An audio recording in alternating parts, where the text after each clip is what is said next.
Welcome back to the March Madness podcast, the Helvey Invitational. We got caller number 2 online, Tony Foley from Toledo, Ohio. What do you got for us, Tony?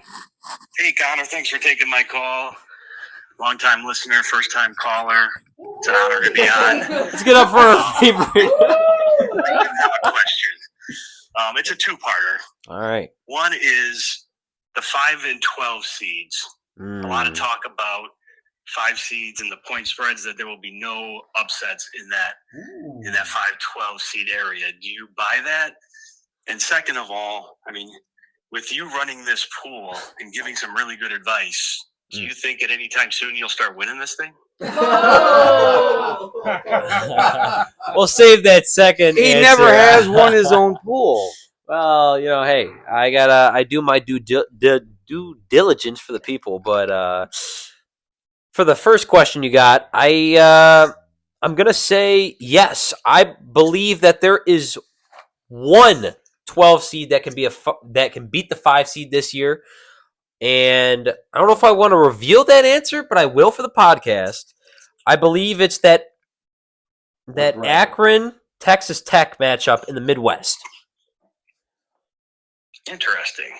Just because Texas Tech player, what is it, Obi Toppin? JT Toppin? Sorry, I'm not really familiar with names. I am more. Just because their best player is hurt. I know he got hurt a couple games ago, so they have experience without him on the court.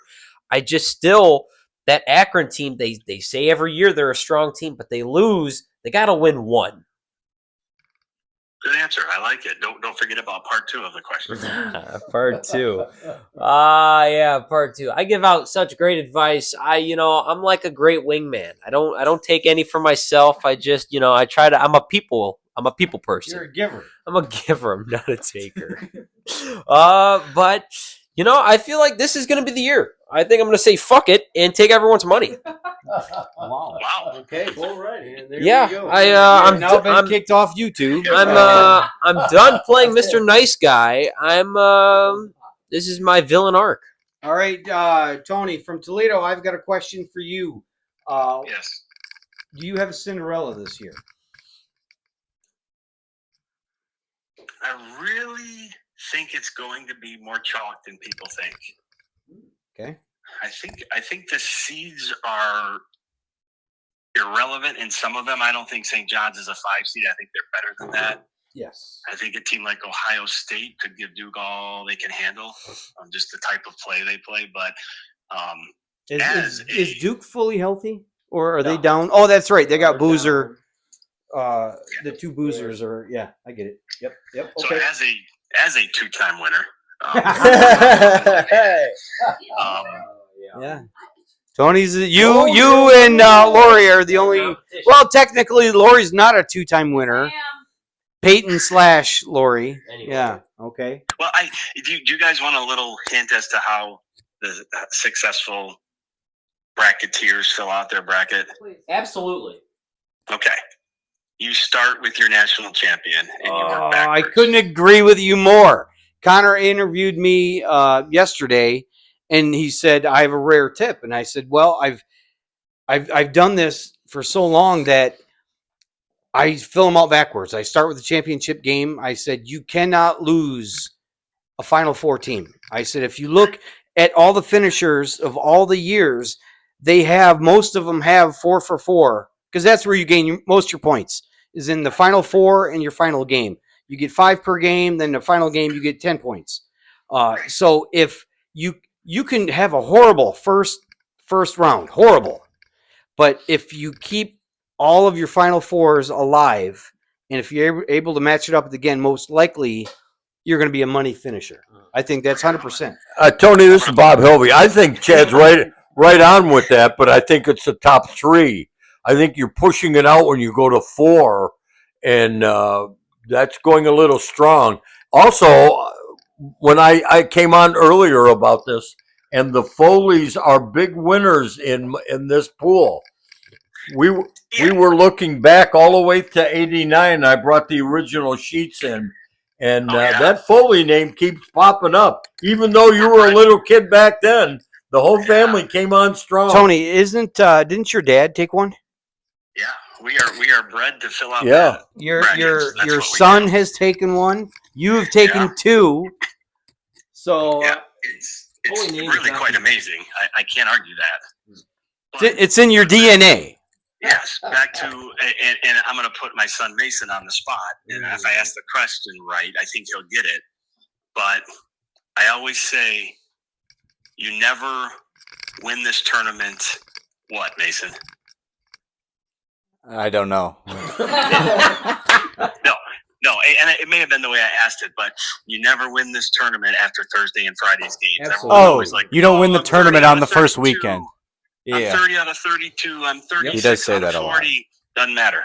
Doesn't matter because, like, Chad said, I think I did it scoring. right. You start scoring. So back to the way I do it. I pick my champion, Final Four, because as college basketball fans, which we all are, or we would not be doing this. You watch a lot of basketball. So if you fill out from the beginning, you start getting in your head that, St. John's is going to beat Duke or Akron. Oh my God, they're going to get on a run and go to the Sweet 16. Then you see it on ESPN and Dick Vitale picks it, and everyone's like, that's going to happen.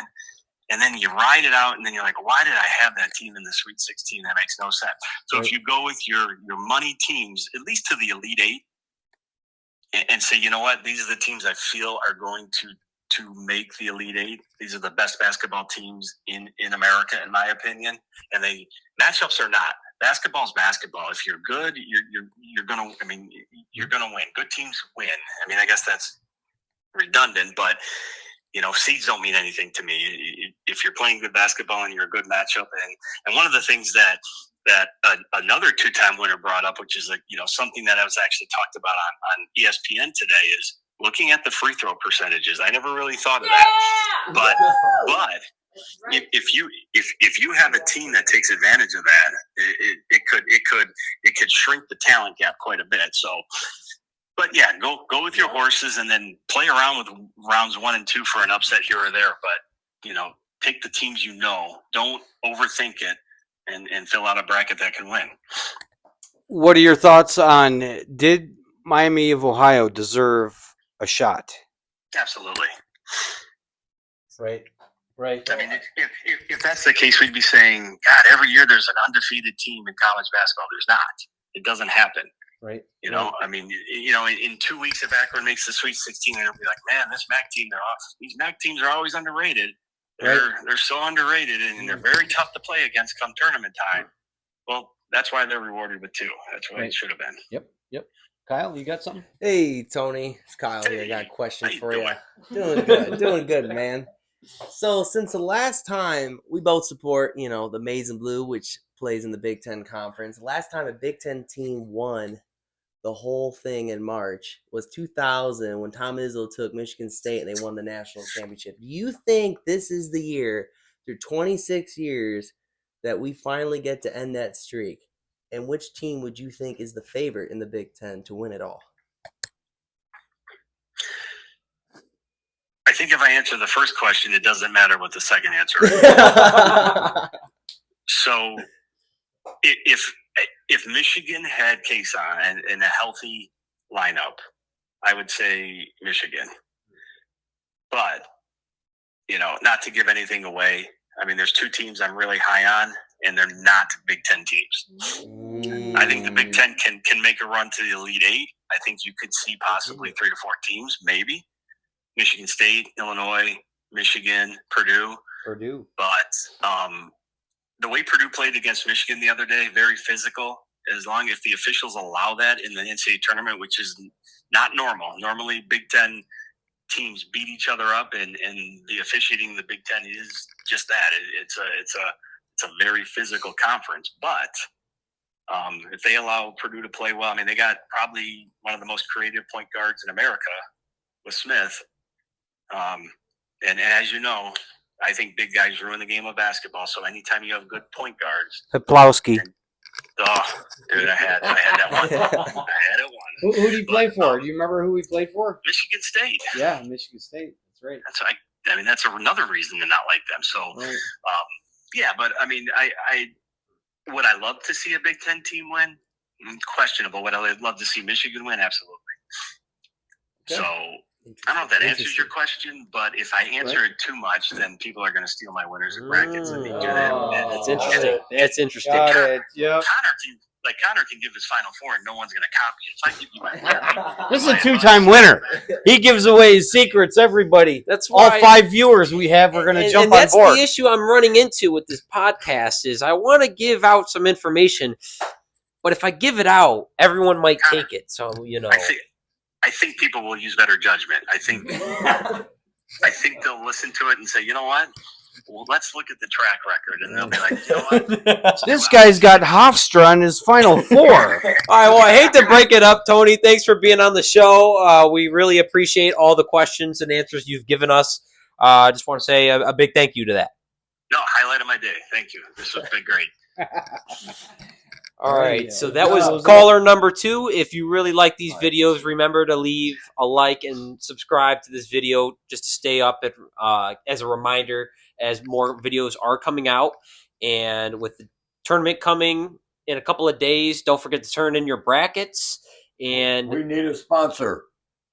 we Bob Helvey said we need a sponsor. Kroger, if you're listening, we would love a sponsorship. But in all seriousness, we got to end this. Thank you for watching, and stay tuned for the next episode.